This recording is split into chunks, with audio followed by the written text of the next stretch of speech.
Have you been diagnosed with nasal polyps? Contact Prism Clinical Research for more information about our nasal polyp study.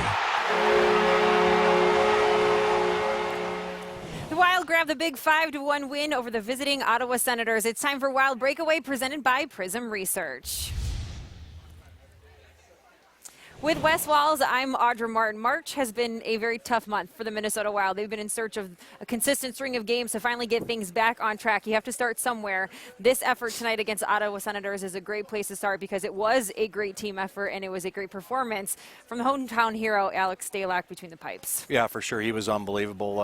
Only had to make 18 shots. I thought the Minnesota Wild in front of him played awesome defensively. They made no mistakes through the neutral zone going into the other team zone. It turned over hardly any pucks the whole night. Made it really difficult for the Ottawa Senators, who were without their best player tonight, Erik Karlsson. So a lot of things, a lot of positives to take from this win here tonight. The Minnesota Wild's forecheck was absolutely relentless. They would not take their foot off the gas, and thus they come away with a very well-earned 5-1 win here tonight. Well, Alex Stalock, in his first NHL game in over a year, turns away 18 Senator shots for the win. 26 shots on net for the Minnesota Wild, 1 for 2 on the power play, and a perfect 4 for 4 on the penalty kill. Alex Stalock was the big storyline, but also good to see Jules Eriksson Ek with the recall tonight. Much like we saw in his debut, a very big goal tonight. And here's what his head coach had to say about his performance.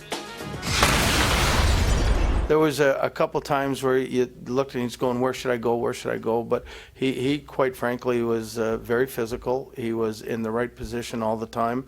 I told him out there, I said, I want to see your game that I saw in Buffalo. And then he scores that goal, which is like he scored in Buffalo. And I thought that was pretty cool.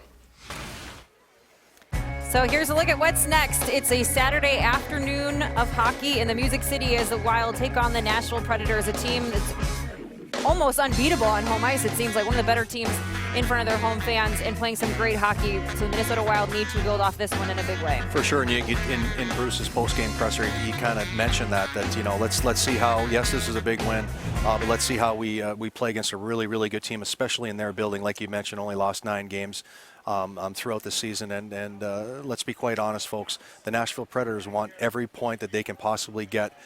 Because they're in a fight with St. Louis. The team that finishes ahead of each other will play the Minnesota Wild, very likely, and the team that doesn't will end up playing the Chicago Blackhawks in the first round. That's going to be a difficult chore for anybody. And that's ultimate motivation, I think, for any team, knowing what Chicago is all about in the postseason. We'll see if the Wild can counter that with another great effort just a few days from now in the Music City. We look forward to seeing you then. For Wes Walz, I'm Audra Martin. Thanks for joining us on Wild Breakaway, presented by Prism Research.